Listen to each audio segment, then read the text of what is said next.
Hello and welcome back to wings Udaan. दोस्तों, पिछले कुछ वीडियोस में हम फाइनल अकाउंट्स का trading account, profit and loss account पढ़ रहे हैं। कुछ क्वेरीज थी रिगार्डिंग ट्रेडिंग अकाउंट में कौन से एक्सपेंस आते हैं, प्रॉफिट एंड लॉस अकाउंट में कौन से एक्सपेंस आते हैं। कुछ क्वेरीज थी डायरेक्ट और इनडायरेक्ट एक्सपेंस के डिफरेंस के बारे में बता दो। तो दोस्तों, आज मैं आपको उन क्वेरीज के जवाब भी दूंगा और साथ ही साथ आज हम कुछ नया भी करेंगे, वो है बैलेंस शीट। दोस्तों, हमारी जो फाइनल अकाउंट्स हम बनाते हैं उसमें सबसे पहले हम ट्रेडिंग अकाउंट बनाते हैं। जो भी ट्रेडिंग अकाउंट का हमारा ग्रॉस प्रॉफिट या फिर ग्रॉस लॉस आता है उसको हम फिर ट्रांसफ़र करते हैं प्रॉफिट एंड लॉस अकाउंट में। फिर प्रॉफिट एंड लॉस अकाउंट बनता है जिसमें हम फिर ऑपरेटिंग प्रॉफिट या फिर नेट प्रॉफिट भी निकालते हैं। मोस्टली हम नेट प्रॉफिट ही ज़्यादा निकालते हैं, ऑपरेटिंग प्रॉफिट हम कम ही निकालते हैं। तो वो जो प्रॉफिट एंड लॉस अकाउंट में नेट प्रॉफिट आता है फिर उसको हम बैलेंस शीट जो होती है हमारी, जो आज मैं आपको सिखाने जा रहा हूँ, उसमें ट्रांसफ़र करते हैं जो भी प्रॉफिट या फिर लॉस होता है। तो इस तरह से हमारी जो फाइनल अकाउंट्स हैं वो मेंटेन होते हैं जब हम ये तीनों चीज़ें बना लेते हैं। तो दोस्तों, क्योंकि कुछ क्वेरीज थी regarding trading account and profit and loss account, तो मुझे लगा कि आज मुझे उन क्वेरीज का जवाब भी देना है और साथ में कुछ नया भी करवाना है। तो इससे पहले कि मैं लेक्चर शुरू करूं दोस्तों, फॉलो कर सकते हो आप मुझे इंस्टाग्राम पे, फेसबुक पे, और साथ ही साथ मेरा व्हाट्सएप नंबर भी आपको मिलेगा जिसमें आप कोई जो भी आपको कुछ क्वेरीज़ हैं नॉट रिगार्डिंग जो मैं पढ़ा रहा हूँ वो आपने कमेंट सेक्शन में ही लिखना है। इसके सिवा अगर आपको कुछ क्वेरीज़ हैं जैसे ऑफलाइन क्लासेज या ऑनलाइन क्लासेज में कब शुरू कर रहा हूँ वो आप उसमें मुझे कमेंट करके मैसेज ड्रॉप करके पूछ सकते हो। चलिए दोस्तों, शुरू करते हैं आज का टॉपिक। तो हमने शुरू किया था दोस्तों ये टॉपिक ट्रेडिंग अकाउंट से कि हम ट्रेडिंग अकाउंट बनाते हैं। दोस्तों, हम जब भी अपने बिजनेस का प्रॉफिट देखना चाहते हैं तो हम उसमें दो अकाउंट बनाते हैं। First is trading account and second is profit and loss account. अब दोस्तों, दोनों में फ़र्क क्या है कि हमारे जो एक्सपेंसेस हैं वो दो तरह के हैं, डायरेक्ट और इनडायरेक्ट। डायरेक्ट एक्सपेंस हम किन्हें कहते हैं? ऐसा खर्चा जो किसी प्रोडक्ट की मैन्युफैक्चरिंग पे आता है। जब हम कोई प्रोडक्ट बनाते हैं फैक्ट्री में तो प्रोडक्ट के बनने तक के एक्सपेंस जो होते हैं वो डायरेक्ट एक्सपेंस होते हैं। तो जितने भी डायरेक्ट एक्सपेंस हैं हम ट्रेडिंग अकाउंट में लेते हैं। उसके बाद दूसरे जो बचे इनडायरेक्ट एक्सपेंस सॉरी दोस्तों, जितने भी इनडायरेक्ट एक्सपेंस हैं वो सारे के सारे हम लेते हैं प्रॉफिट एंड लॉस अकाउंट में, यानी वो खर्चे जो प्रोडक्ट के बनने के बाद आते हैं। ऐसा नहीं है कि एक बार प्रोडक्ट बन गया तो आपके खर्चे खत्म हो गए। जब प्रोडक्ट बन के तैयार हो गया फिर हमें उसको मार्केट में पहुंचाना है, उसकी ऐड करनी है, फिर हमारे ऑफिस के खर्चे भी रहते हैं, क्योंकि जो हमारा ट्रेडिंग अकाउंट है इसमें खाली हम सिर्फ फैक्ट्री के खर्चे बताते हैं, बाकी ऑफिस के जो खर्चे हैं हम प्रॉफिट एंड लॉस अकाउंट में बताते हैं। तो और बड़े सारे एक्सपेंसेस होते हैं जिनको हम इनडायरेक्ट एक्सपेंस बोलते हैं, वो सारे के सारे आपके प्रॉफिट एंड लॉस अकाउंट में आते हैं। तो आज ये मैंने दो फॉर्मेट बनाए हैं, एक ट्रेडिंग अकाउंट का और एक प्रॉफिट एंड लॉस अकाउंट का। इनमें कौन कौन से एक्सपेंस आते हैं वो बताऊंगा। लेकिन दोस्तों, एक चीज़ मैं आपको बता दूं कि आपको एग्जाम में ना तो ये ट्रेडिंग अकाउंट बनाना पूछेंगे ना आपको प्रॉफिट एंड लॉस अकाउंट बनाना पूछेंगे।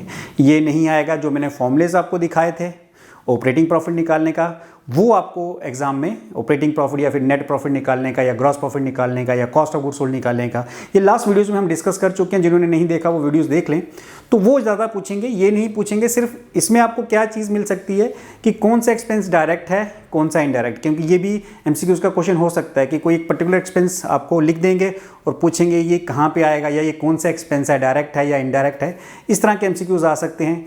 तो उसी के रिगार्डिंग फिर मैंने ये आपका जो आज मैंने फॉर्मेट बनाया है, आज मैं उसके बारे में आपको बताने जा रहा हूँ। पूरा कंप्लीट फॉर्मेट है ट्रेडिंग अकाउंट का भी और प्रॉफिट एंड लॉस अकाउंट का भी। चलिए दोस्तों, शुरू करते हैं आज का टॉपिक। सबसे पहले दोस्तों हम बनाते हैं ट्रेडिंग अकाउंट।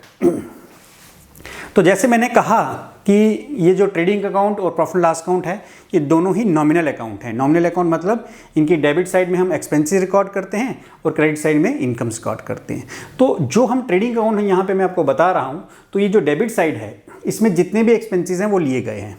स्टार्ट हमने किया ओपनिंग स्टॉक से, यानी वो स्टॉक जो हमारे पास पहले से पड़ा हुआ है, यानी वो स्टॉक जो पिछले साल का क्लोजिंग था, इस साल का ओपनिंग स्टॉक।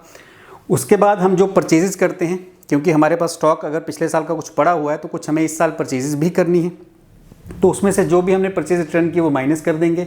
उसके बाद जितने भी आपके डायरेक्ट एक्सपेंस हैं जैसे वेजेस, जो हम आवरली बेस्ड वर्कर होते हैं जिनको आवर के हिसाब से या घंटों के हिसाब से हम पैसे देते हैं, वो वेजेस में, मोस्टली वो फैक्ट्री वर्कर होते हैं तो वो वेजेस में आते हैं क्योंकि प्रोडक्ट की मैन्युफैक्चरिंग पे वो लोग काम करते हैं। तो दोस्तों ये है वेजेस एंड सैलरीज।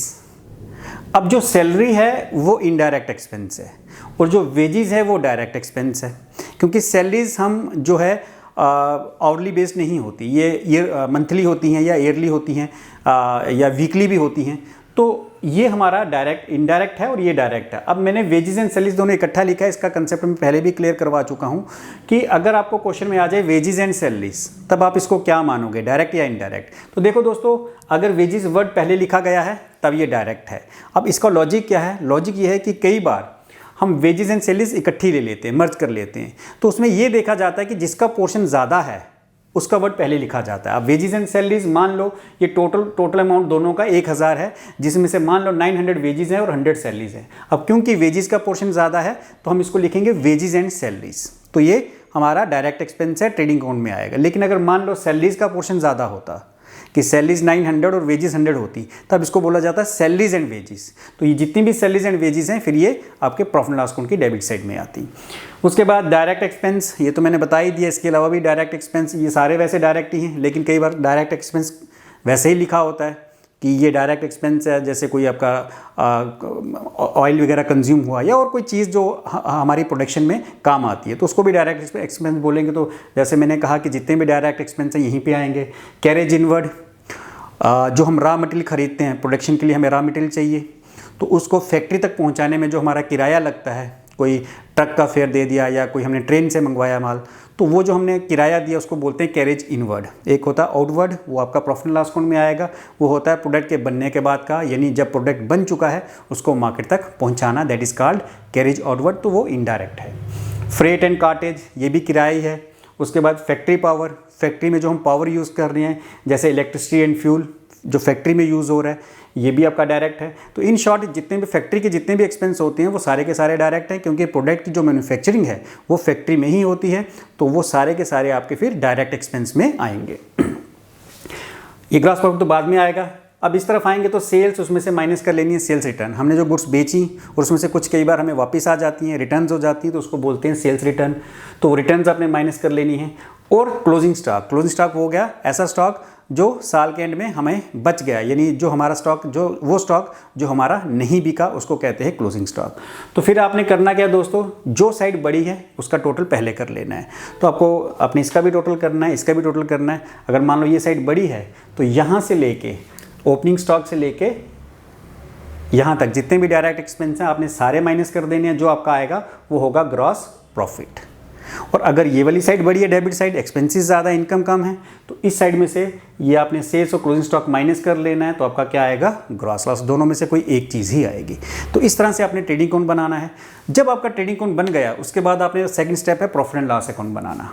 अब उसको कैसे शुरू करेंगे, जो भी आपका ग्रॉस प्रॉफिट आया, अगर सपोज आपका ग्रॉस प्रॉफिट आया तो क्रेडिट साइड में आ जाएगा, क्योंकि इनकम हम क्रेडिट साइड में रिकॉर्ड करते हैं, तो ग्रॉस प्रॉफिट यहाँ पे आ जाएगा। और अगर ग्रॉस लॉस आया तो वो डेबिट साइड में आएगा, दोनों में से एक होगा। ठीक है दोस्तों, चलिए अब इसके जो इनडायरेक्ट एक्सपेंस है उनको पढ़ लेते हैं। सबसे पहले सैलरीज, ये हम अपने एम्प्लॉइज़ को देते हैं। वेजेस और सैलरीज में यही फ़र्क है दोस्तों कि वेजेस जो हैं वो हम आवर्स के हिसाब से देते हैं और सैलरीज हम वीकली या फिर मंथली पे करते हैं। तो जो हम एक फ़िक्स रेट पे करते हैं, क्योंकि सैलरी फिक्स्ड होती है, फिक्स रेट पे करते हैं, वो हमारा फिक्स एक्सपेंस या फिर आप उसको कह सकते हो कि इनडायरेक्ट एक्सपेंस होता है।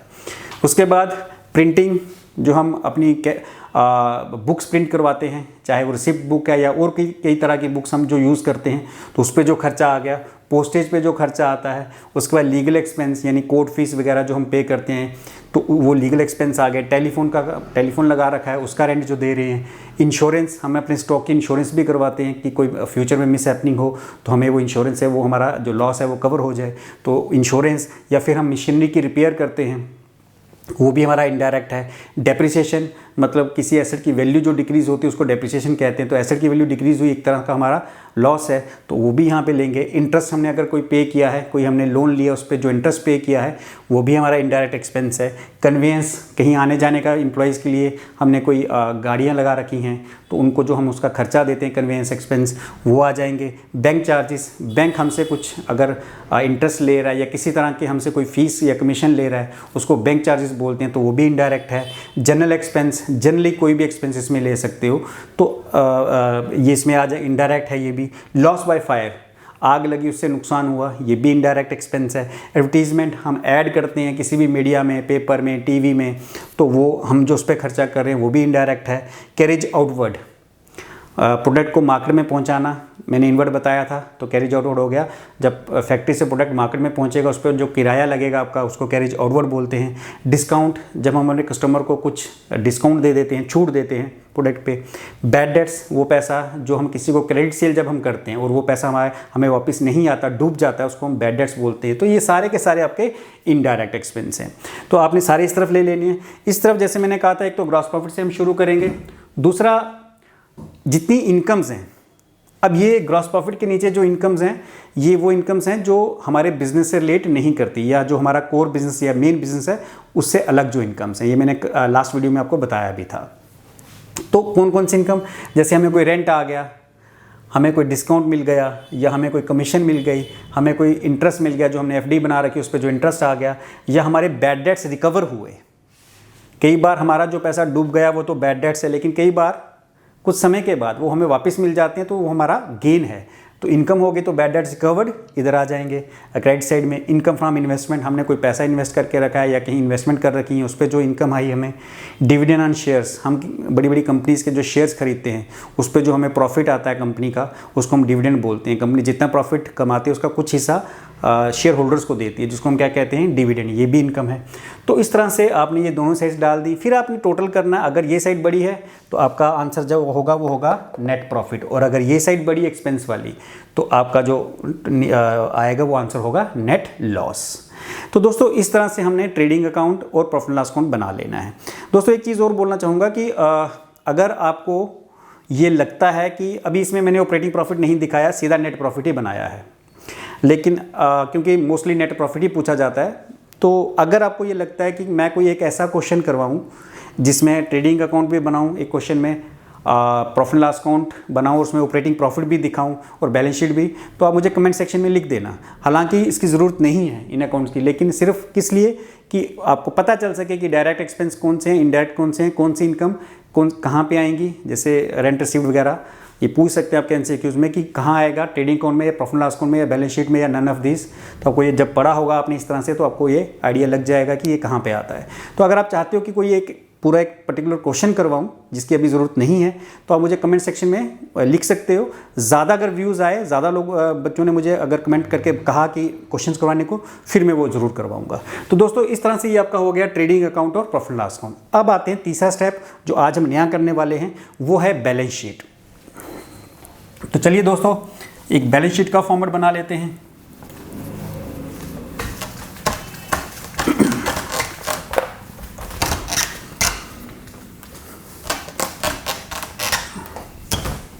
दोस्तों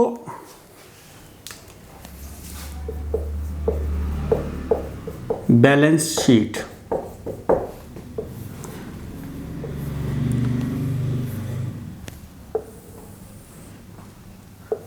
ये इसका फॉर्मेट है, पर्टिकुलर्स, अमाउंट, पर्टिकुलर्स और अमाउंट। फॉर्मेट वही है जो आप, सॉरी फ्लो में पर्टिकुलर्स लिख रहा हूँ। बैलेंस शीट का जो फॉर्मेट है, यहाँ पे आती हैं लाइबिलिटीज और यहाँ पे आते हैं एसेट्स। चलिए दोस्तों ये है बैलेंस शीट का फॉर्मेट। और आपको एक चीज़ बता दूँ कि बैलेंस शीट में कोई साइड्स नहीं होती, यानी डेबिट क्रेडिट साइड कुछ नहीं है, इट्स ए स्टेटमेंट। तो आप इसको अकाउंट मत समझना, क्योंकि जब हम कोई अकाउंट बनाते हैं तो उसकी लेफ्ट हैंड साइड डेबिट होती है, राइट हैंड साइड क्रेडिट होती है, लेकिन इसमें डेबिट क्रेडिट की कोई साइड्स कुछ नहीं है। तो इसलिए आप इस पर कंफ्यूज मत होना कि सर ने साइड्स बताई थी तो इसकी कोई साइड नहीं है, क्योंकि इट्स ए स्टेटमेंट जो हमें किसी भी कंपनी की फाइनेंशियल स्ट्रेंथ के बारे में बताती है। शुरू करते हैं दोस्तों। जो लाइबिलिटीज़ आपको पता है, कर्ज जो कंपनी ने कोई लोन लिया हुआ है या किसी से उधार खरीदा हुआ है, वो सारी की सारी लाइबिलिटीज़ हैं, ये पहले बता चुका हूँ। तो शुरू कैसे करते हैं, सबसे पहले कैपिटल हम लेते हैं। कैपिटल जो ये मैंने आपको बताया था, जो पैसा हम किसी बिज़नेस को शुरू करने में या रिसोर्सेज हम किसी बिज़नेस को शुरू करने में लगाते हैं वो हमारी कैपिटल है। तो क्वेश्चन में आपको दी होती है, तो जो भी आपकी कैपिटल होगी उसमें आपने ऐड कर देना है नेट प्रॉफिट। अब ये नेट प्रॉफिट कहाँ से आएगा दोस्तों, अभी हमने प्रॉफिट लॉस अकाउंट बनाया था, उसमें एंड में नेट प्रॉफिट निकाला था, वही नेट प्रॉफिट आपने यहाँ लेके आना है। नेट प्रॉफिट है तो ऐड कर देना है, और नेट लॉस है तो माइनस कर देना है। तो ये आपको याद रहना चाहिए कि प्रॉफिट है तो ऐड कर देना, लॉस है तो माइनस, दोनों में से कोई एक ही होगा, दो तो चीज़ें हो नहीं सकती। जो भी आया आपका आंसर इसमें से ये डिडक्ट करके माइनस कर देनी है इसमें से ड्राइंग्स। दोस्तों ड्राइंग्स हो गई वो पैसा या गुड्स जो आपने पर्सनल यूज़ के लिए अपने लिए निकाली थी, वो माइनस करने के बाद जो अमाउंट आएगा आपने बाहर लिख देना है।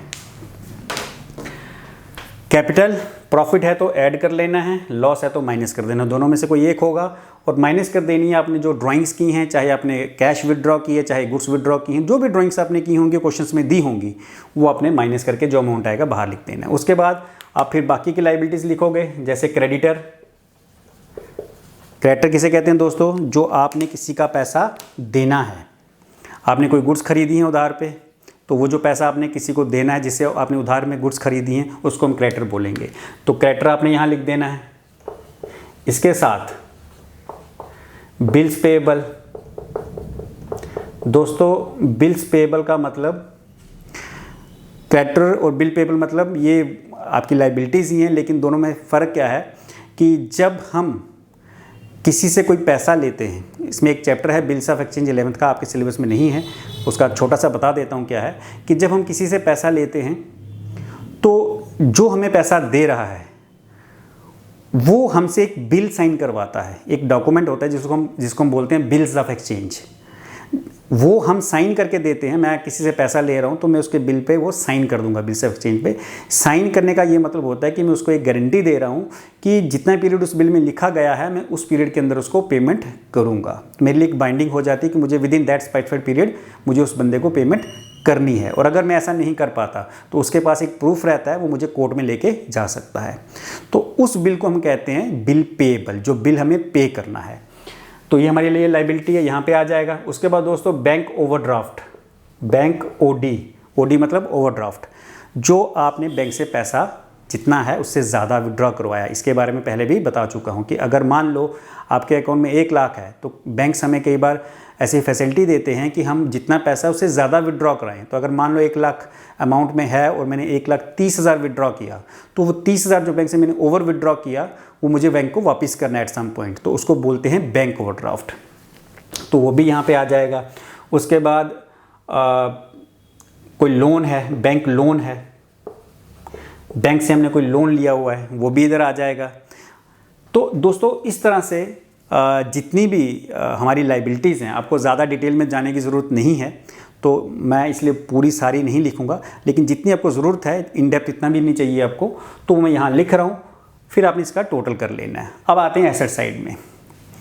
तो एसेट्स में क्या है, एसेट्स को तो मैं क्लियर कर चुका हूँ किसे कहते हैं। कैश इन हैंड, हमारे पास जो कैश पहले से पड़ा है, कैश एट बैंक, जो बैंक में हमारा बैलेंस पड़ा हुआ है।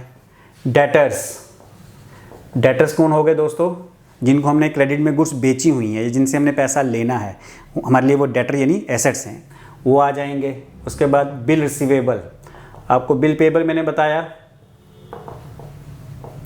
तो बिल रिसीवेबल क्या है कि सपोज करो मैंने किसी को पैसा दिया और मैंने उससे बिल पे सिग्नेचर करवा लिया कि वो मुझे कितनी देर के बाद पेमेंट करेगा, उसको कहते हैं बिल रिसीवेबल। तो एक का बिल रिसीवेबल होता है क्योंकि उसने पेमेंट रिसीव करनी है, और जिसने वो बिल साइन करके दिया उसके लिए बिल पेएबल है। एक का बिल रिसीवेबल तो दूसरे का क्या हो गया, बिल पेएबल, क्योंकि एक ने रिसीव करना है और एक ने पे करना है। जिसने रिसीव करना है उसके लिए रिसीवेबल यानी एसेट है, और जिसने पे करना है उसके लिए लाइबिलिटी, क्योंकि पे करना है। उसके बाद स्टॉक यानी वो क्लोजिंग स्टॉक जो हम ट्रेडिंग अकाउंट में लेते हैं ना एंड में, क्रेडिट साइड में, यानी वो स्टॉक जो आपके पास साल के एंड में बच जाता है, यानी जो आपका स्टॉक बिका नहीं है उसको बोलते हैं स्टॉक, क्लोजिंग स्टॉक होता है ये दोस्तों। उसके बाद प्रीपेड एक्सपेंस, आपने अगले साल का खर्चा मान लो इसी साल पे कर दिया, वो भी आपके लिए एसेट का काम करेगा। उसके बाद लैंड एंड बिल्डिंग, आपके पास कोई लैंड या बिल्डिंग है, प्लांट एंड मशीनरी है, ये तो इसके बारे में आपको मैं पहले भी क्लियर कर चुका हूँ। उसके बाद कोई फर्नीचर है, कोई गुडविल है।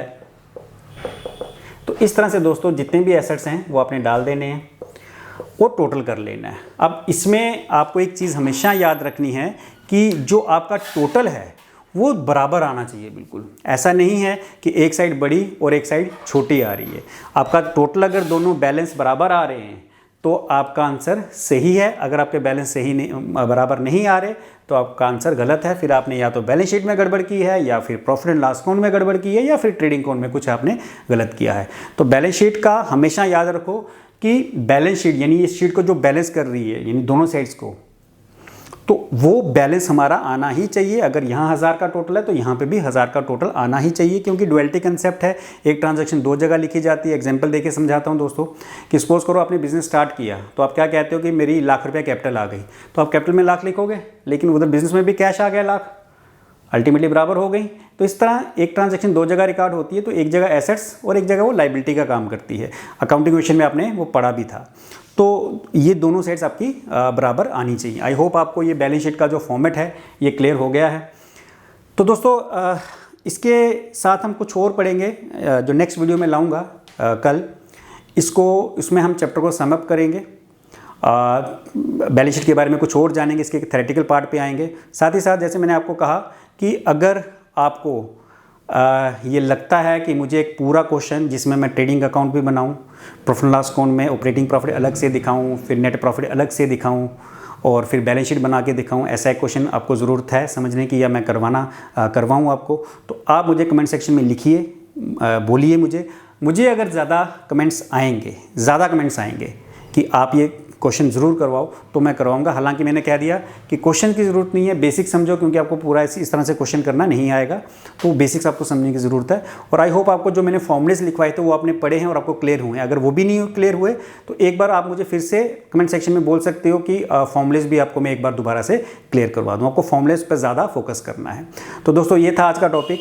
कल जो नया तो नहीं, इसी को समअप करूँगा। इसको समअप करने के बाद दोस्तों तैयार रहो, मंडे को मैं MCQs के कुछ क्वेश्चंस लेके आ रहा हूँ, वो मैं बोर्ड पे लिखूंगा, खुद भी सॉल्व करवाऊंगा, आप भी सॉल्व करना। तो आप मंडे को प्रिपेयर हो, इसी चैप्टर से रिलेटेड मैं MCQs के कुछ क्वेश्चंस लेके आऊँगा। तो तब तक थैंक यू दोस्तों, थैंक यू वेरी मच।